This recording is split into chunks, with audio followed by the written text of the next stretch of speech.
Hello friends, आइए देखते हैं संविधान का भाग नंबर 17 जिससे भाषाओं संबंधित है। अनुच्छेद 343 से लेकर 351 तक ये जो है राजभाषा के विषय में वर्णन किया गया है। इसके अतिरिक्त भाषाओं के उपबंध संविधान के आर्टिकल नंबर 29, 30, 120, 210 और 394 का और 8वीं अनुसूची में शामिल किया गया है। भारत में कुछ 1652 से अधिक भाषाएं बोली जाती हैं, जिसमें 63 से अधिक जो है विदेशी भाषाएं हैं। राइट। इसमें भौगोलिक क्षेत्र और सांस्कृतिक स्थित क्षेत्र इसकी भाषाएं विभाजित सशक्त आधार पर प्रदान करती हैं। इसके लिए इसे भारत को विविधताओं का देश भी कहा जाता है। राइट। हम लोग के इम्पोर्टेंट फैक्ट जो मतलब किया गया वही उसी को रिवीजन कर रहे हैं यूपीएसआई के। राइट। हिंदी भारत की राजभाषा है। राइट। हिंदी सर्वाधिक विस्तृत भौगोलिक भारत के अंतर्गत बोली जाने वाली भाषा है, जिसमें लगभग 46% से अधिक लोग हिंदी का प्रयोग करते हैं। टोटल 9 राज्यों में बोली जाती है: उत्तर प्रदेश, उत्तराखंड, मध्य प्रदेश, छत्तीसगढ़, बिहार, झारखंड, राजस्थान, हरियाणा, हिमाचल प्रदेश एवं एक केंद्र शासित प्रदेश है जिसे दिल्ली भी कहते हैं। राइट। आगे देखते हैं ऐतिहासिक प्रादेशिक भाषाओं में हिंदी को समझने के लिए बोलने के लिए सर्वाधिक भाषा है, जिसके कारण हिंदी राजभाषा का स्थान ग्रहण करने के लिए सर्वाधिक उपयुक्त है। 1947 में ही स्वतंत्रता प्राप्ति के बाद राइट स्वतंत्रता प्राप्ति के बाद स्वतंत्रता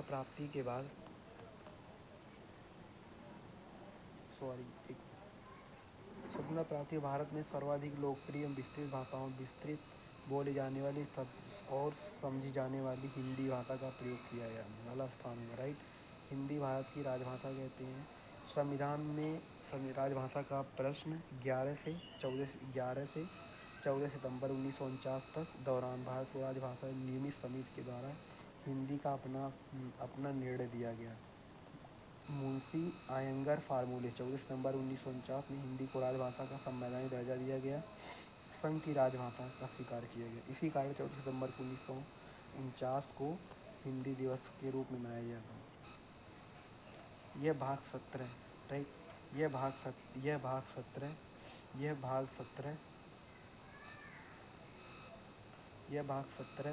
17 में उपबंधों में 4 शीर्षक में विभाजित किया गया है।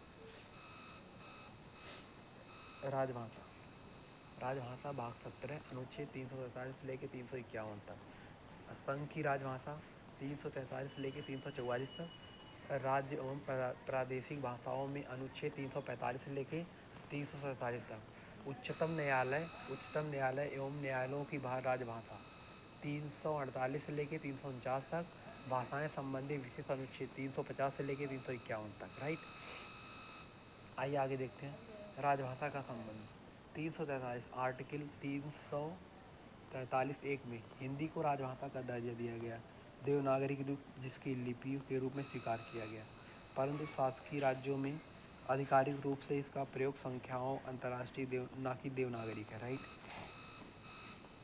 26 सितंबर 1949 को 1950 को हिंदी को राजभाषा का दर्जा दिया गया। राइट। इसको आर्टिकल 343 के अंतर्गत संविधान में लागू करने के लिए 15 वर्षों के अधिक काज में अंग्रेजी भाषा का प्रयोग किया जाने लगा। राइट। अंग्रेजी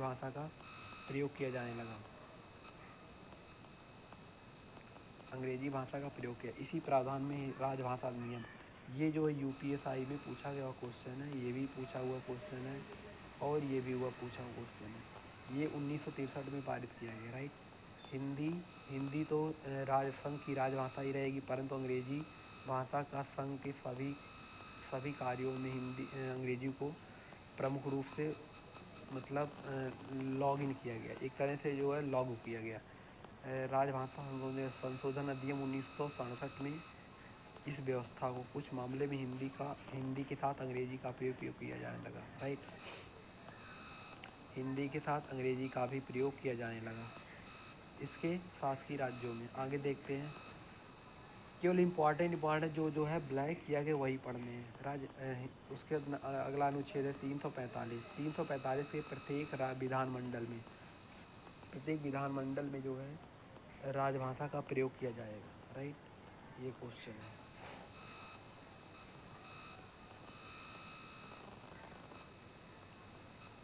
टोटल जो है इसी आधार पर 9 राज्यों में उत्तर प्रदेश, उत्तराखंड, छत्तीसगढ़, मध्य प्रदेश, बिहार, झारखंड, राजस्थान, हरियाणा में इसका प्रयोग किया जाने लगा। ठीक है, आगे देखते हैं। हिमाचल प्रदेश, केंद्र शासित प्रदेश दिल्ली में भी इसका प्रयोग किया जाने लगा, राइट।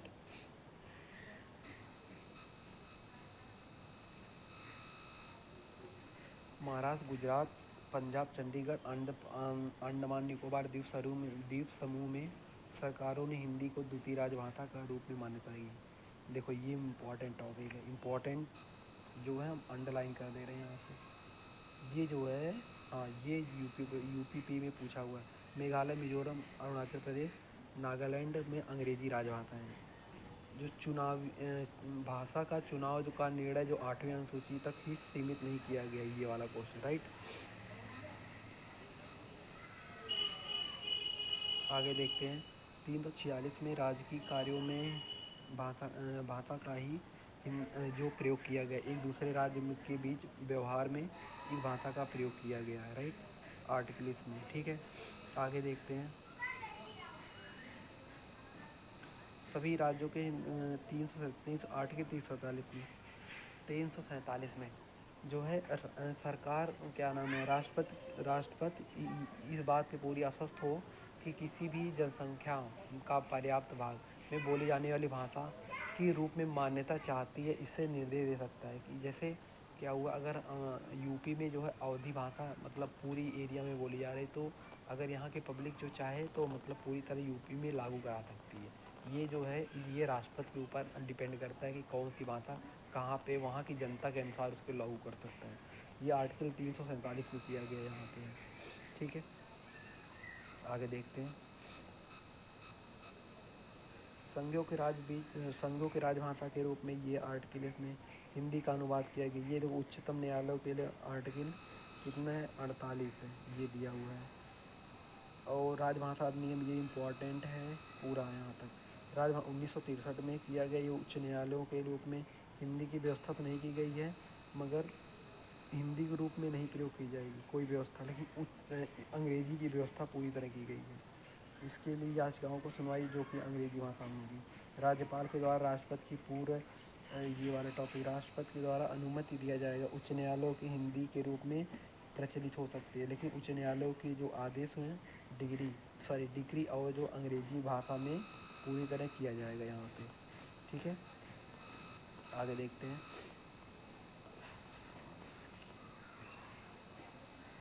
संसद की जो है राजकाज भाषा, संसद की राजकाज भाषा ये किस में यूज होगा, संसद की राजकाज भाषा जो है यहाँ पे हिंदी और अंग्रेजी में दोनों के किसी भी मतलब रूप में नहीं क्या बोला जा सकता। लोकसभा पीठासीन अधिकारी जो है अपनी मातृभाषा के अनुसार जो है निर्णय दे सकता है यहाँ पे। आर्टिकल 350 में प्रत्येक नागरिक अपनी समस्या है जिसको आधिकारिक रूप से किसी भाषा का आवेदन कर सकता है एवं भाषाओं का प्रयोग कर सकता है।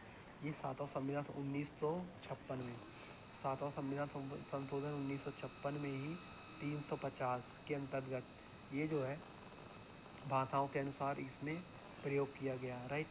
इसमें अल्पसंख्यक बच्चों के प्राथमिक स्तर पर उनकी मातृभाषा शिक्षा, ये जो आर्टिकल नंबर 29 में है। और 350 खा में प्राथमिक पूर्व भाषाई अल्पसंख्यक के आयुक्त की नियुक्ति करने का प्रावधान किया गया है। अल्पसंख्यक के मामले का मंत्रालय इसके अंतर्गत आया। 351 में संघ का कर्तव्य होगा कि वह हिंदी को प्रचार भाषा के रूप में प्रसारित कर सकता है। मिलते जुलते संस्कृत भाषा का एक तत्व माना गया है, राइट। आगे देखते हैं इधर, ये उतना इम्पोर्टेंट नहीं है मगर ये कर लेते। 1956 में जैसे राजभाषा का योग, जैसे 1956 में ये टॉपिक दिया है, 1956 में राजभाषा का प्रयोग किया गया था। ठीक है, अब आगे देखते हैं यहाँ पे राजभाषा 344 में ही राष्ट्रपति के द्वारा जो है एक आयोग संसदीय समिति बनाएगा जो 5 वर्षों के लिए आएगा, राइट। 5 वर्षों के लिए इसका प्रयोग किया जाएगा। प्रत्येक 10 वर्षों बाद एक राजभाषा आयोग का गठन किया जाएगा, जिसका अध्यक्ष आठवीं अनुसूची के तहत विभिन्न भाषाओं के रूप में इसकी नियुक्ति जो है राष्ट्रपति द्वारा, ये इम्पोर्टेंट है, राइट। इसकी नियुक्ति राष्ट्रपति द्वारा किया जाएगा। अध्यक्ष में टोटल 22 सदस्य होंगे, ये इम्पोर्टेंट है, 22 सदस्य होंगे। और डॉक्टर राजेंद्र प्रसाद जो 1955 जून में बाल गंगाधर खेर की अध्यक्षता में प्रथम राजभाषा आयोग का गठन किया गया।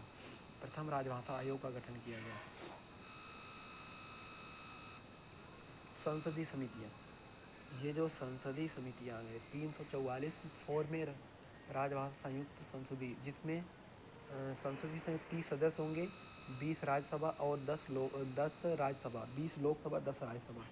एकल संक्रमणी पद्धति के अनुसार जो है ये जो है उनको चुना जाएगा, ठीक है। ये ऐसा एक राष्ट्रपति के द्वारा भी यही पद्धति है। लोकसभा सदस्यों और राज्यसभा सदस्यों का एकल हस्त संक्रमणी पद्धति के अनुपातिक प्रतिनिधित्व प्रणाली में किया जाएगा। समिति के द्वारा जो हिंदी का प्रयोग, मतलब राष्ट्रपति की एक रिपोर्ट सौंपेगी, जिसके अनुशंसा राष्ट्रपति स्वयं करेगा। इसके लिए संसद के पटल पर रखवाता है, जिसकी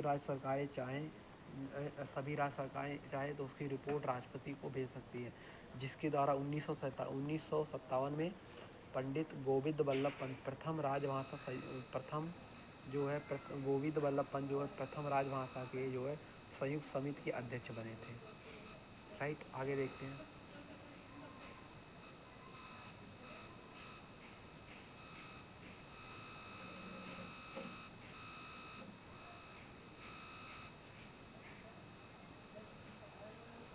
राजभाषा की आयोग का गठन 1961 में राजभाषा आयोग का गठन किया गया। इसमें लिए राजभाषा एक विधायी आयोग था, राइट। 1976 में ही इसका प्रयोग किया गया, भारत सरकार के विधायी को सौंपा गया। हिंदी की शब्दावलियों में जो है वैज्ञानिक एवं तकनीकी आयोग का गठन किया गया, जिसका मंत्रालय मानव विकास संसाधन मंत्रालय ये था वहाँ पे उसका, ठीक है। इसके बाद राजभाषा अधिनियम 1975 में राजभाषा विभाग का गठन किया गया यहाँ पे, ये चीज़ें। फिर संविधान के 8वीं अनुसूची में 22 भाषाएं हैं, टोटल मूल रूप से 14 भाषाएं हैं, 14 रूप से जुड़ी, राइट। 21वां संविधान संशोधन 1967 में सिंधी भाषा का प्रयोग किया गया। किस भाषा का प्रयोग किया गया? सिंधी भाषा का। और जो है 71वें संविधान 1992 में कोंकणी, मणिपुरी, नेपाली, और 92 संविधान संशोधन 2003 में मैथिली, बोडो, संथाली और डोगरी, जैसे नमक नेपाली, मणिपुरी, कोंकणी, जैसे मबोटसड़ा, ये MBDS मतलब M से जो होता है मैथिली, B से बोडो, C से संथाली, D से डोगरी। इसके बाद 22 ये भाषाएं यहाँ की दी हुई हैं, ठीक है। आगे देखते हैं। 8वीं सूची में UPSC के जितने भी जैसे परीक्षार्थी अधिकार है, जो भी भाषाओं का चयन अधिकार वो राजभाषा आयोग के द्वारा होता है। इसके बाद इधर जो यहाँ पे 8वीं सूची में जो सम्मिलित राजभाषाओं का प्रयोग, जो भाषाओं का अलग राज्य का निर्माण हो चुका है, जिसके द्वारा अलग अलग राज्यों में उनको भाषाओं के रूप में अलग अलग भाषाएं दी हुई हैं। जो राज्य चाहे अपने अनुसार उनकी भाषाएं, मतलब वहाँ की पब्लिक के अनुसार वहाँ की भाषाएं बोल सकता है। 8वीं सूची में जो यहाँ की जो भाषाएं हैं,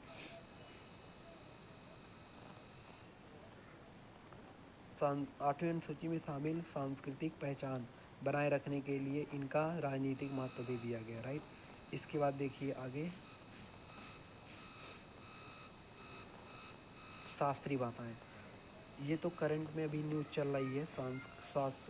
2004 में शास्त्रीय भाषाओं को अलग वर्ग बनाने का निर्णय किया गया है, जिसके अंतर्गत 2006 में किसी भी भाषा का शास्त्रीय भाषा का दर्जा के रूप में माना दिया गया है। 1500 से 2000 में पुराने इतिहास दर्ज करके पौराणिक हो, जिसमें भाषाओं के प्राचीन ग्रंथ और पीढ़ी दर पीढ़ी अमूल्य माना गया, राइट। आगे देखते इधर है।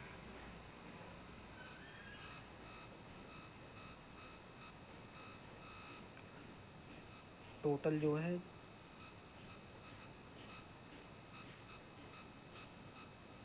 यहाँ पे जो है केंद्रीय विद्यालयों में केंद्रीय विश्वविद्यालयों में शास्त्रीय भाषाओं के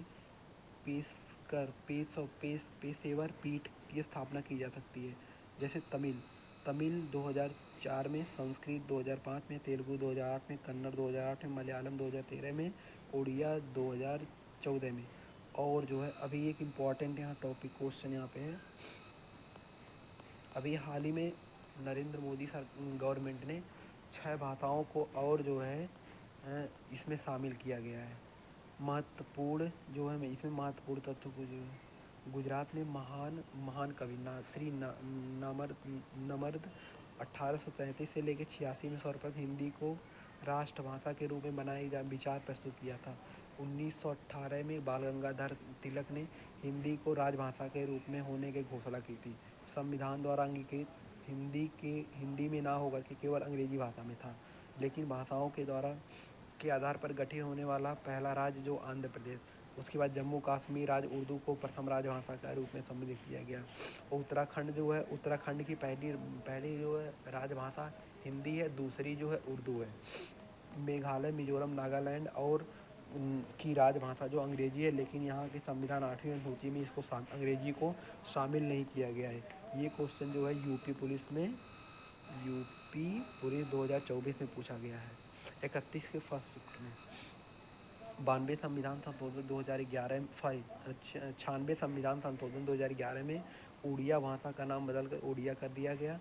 58 संविधान संशोधन 1994 को जोड़कर हिंदी भाषा का अनुवाद कराया गया। आइए आगे देखते हैं।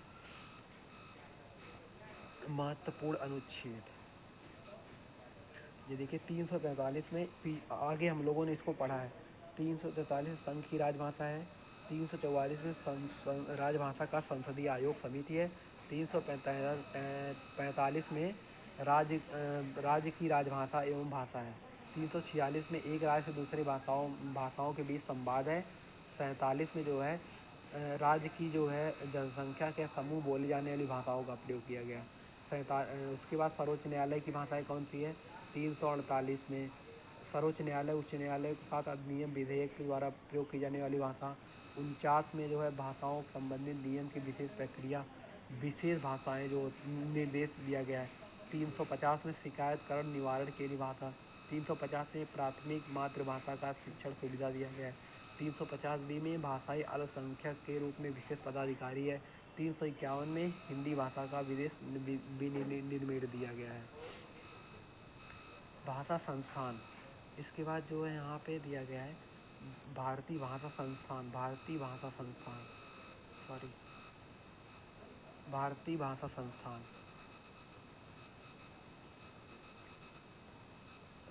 संस्थान जो मैसूर कर्नाटक में है। और ये महात्मा गांधी अंतर्राष्ट्रीय विश्वविद्यालय वर्धा महाराष्ट्र, ये यूपीएसआई में पूछा हुआ क्वेश्चन इधर है। अंग्रेजी और विदेशी भाषाओं के विश्वविद्यालय हैदराबाद आंध्र प्रदेश में है। राष्ट्रीय संस्कृत संस्थान नई दिल्ली में दिया गया है। राइट।